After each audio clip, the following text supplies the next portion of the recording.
The train whistle pierced the stillness of the afternoon plains as the great iron beast slowed, chugging into a small, weather-beaten station with a hiss of steam and the grinding of steel wheels against tracks, and inside one of the passenger cars, Emma Caldwell clutched her carpetbag as though it were a lifeline, her gloved hands trembling from equal parts nerves and hope. She had been riding west for days, each mile taking her farther from the life she once knew and closer to a future she could only imagine, a future bound to a man she had never met but who had promised her a chance at stability, at belonging, at a family through the arrangement of marriage. She had answered his letter, written back with honesty about her skills, her character, her dreams, and he, Richard Harlan of Silver Creek, had replied with firm words that she might do just fine as a wife for him, for he needed a partner and a homemaker more than a romantic fancy, and Emma, weary of being a burden to distant relatives after her parents passed, weary of the endless whispers in her small eastern town about a young woman alone, weary of the hopelessness of finding any decent work that might offer her more than bare survival, had agreed, knowing it was a risk but believing it was also the only door left open to her. She had rehearsed this moment in her mind countless times. She would step off the train in Silver Creek, he would be waiting with perhaps a bouquet or perhaps nothing but a nod, they would size each other up, and she would pray that he would not look upon her with disappointment. But as the conductor's voice called out, "Silver Ridge, next stop."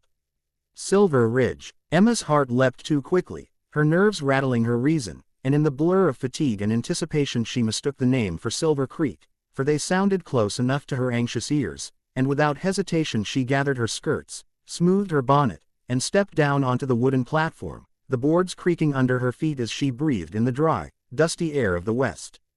The train did not linger long, the conductor barely giving passengers a chance to stretch their legs before he waved them back aboard, and when Emma turned to glance up at the painted sign again, her heart stumbled. The faded letters read Silver Ridge, not Silver Creek, and her blood ran cold with the realization that she had alighted too soon, too carelessly, too far from where she was meant to be. She spun to catch the train again, but the whistle had already blown, the wheels groaned into motion, and with a rush of steam the locomotive carried away the last chance of correcting her mistake, leaving her stranded on a lonely platform in a town that was not expecting her. The station itself was little more than a shack of weathered wood, with a ticket window closed behind iron bars and a bench where a thin old man dozed under his hat, and beyond stretched a quiet street of simple buildings, a mercantile, a smithy, a saloon with swinging doors, all bearing the rugged stamp of survival rather than prosperity. Emma's stomach knotted as she clutched her bag tighter. She had only a few coins to her name, not nearly enough for another ticket today, and she would need to wait until morning to send a telegram or arrange passage, but in that moment all she felt was the heavy weight of her aloneness pressing down on her. She stepped aside from the platform, unsure where to go, her eyes darting to the unfamiliar faces that passed.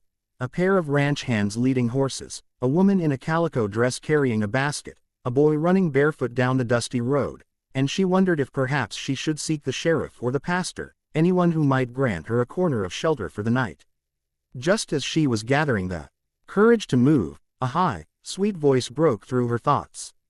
"Papa, look!" The cry was filled with excitement, innocent and bright, and Emma turned to see a little girl with two golden braids bouncing against her shoulders, her patched dress a testament to hard wear but her eyes shining with hope as she tugged insistently at the calloused hand of a tall man beside her.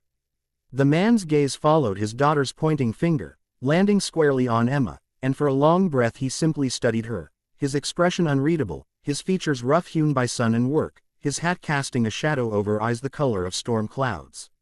The girl, oblivious to her father's hesitation, rushed forward a step, her words tumbling out with the unfiltered honesty of a child. "Papa, God finally answered us. He sent her." Emma froze, her lips parting, unable to form a reply, for the child's joy struck something deep in her chest, an ache of tenderness she had long kept buried, and though her instinct was to protest, to explain, she found herself speechless beneath the little girl's glowing expectation. The man, still holding the girl's hand firmly, stepped forward then, removing his hat in a gesture of courtesy as he addressed Emma. "Ma'am," he said, his voice low, gravelly yet respectful, "I'm sorry if my daughter startled you. She's been praying for some help, and when she saw you, well," he trailed off, his jaw tightening as if words were a difficult currency for him to spend. After a pause he added, "Name's Luke Turner." We've had a hard time since my wife passed 2 winters ago. My girl, Mary, she's been asking the Lord for a mama again, though I told her those things don't come just from wishin'."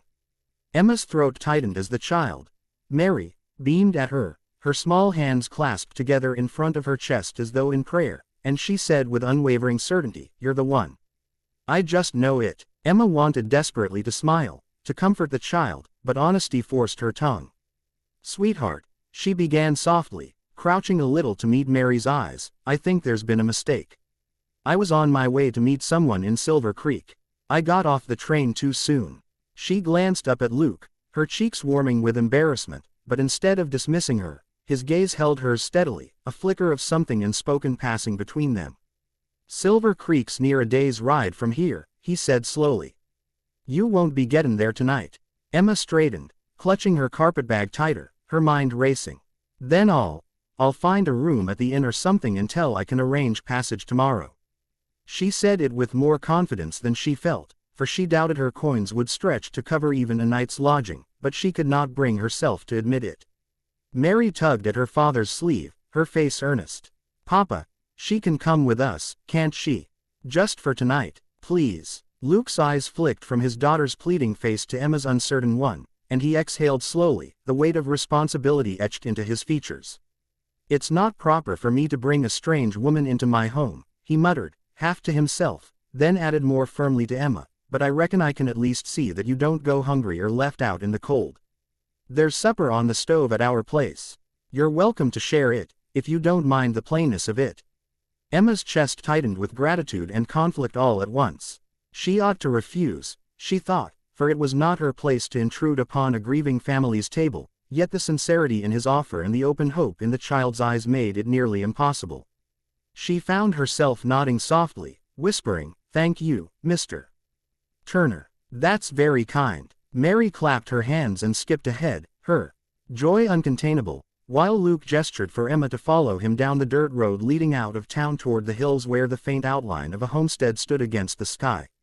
As they walked, Emma felt the weight of her mistake pressing less heavily upon her. Though she had gotten off at the wrong station, though her intended groom was waiting elsewhere, there was a strange, unexplainable sense that perhaps she had not stumbled into misfortune but into something unexpected, something she did not yet understand but which tugged gently at her heart.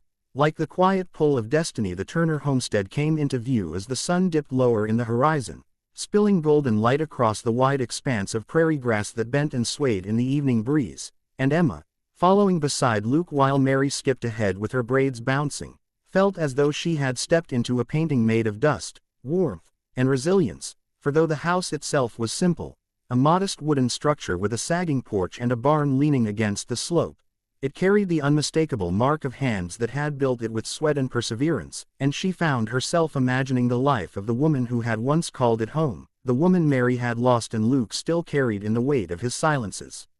Inside, the house smelled of wood smoke, stew simmering on the stove, and leather drying near the hearth, and Emma stood uncertainly in the entryway, her gloved fingers worrying the handle of her carpetbag, but Mary tugged her inside with unrestrained excitement, pointing out the quilt on the couch her mama had sewn, the carved rocking chair Papa had built, and the little shelf of books that were her treasures, while Luke quietly removed his hat and hung it on a peg, his eyes following them with an unreadable mix of caution and curiosity.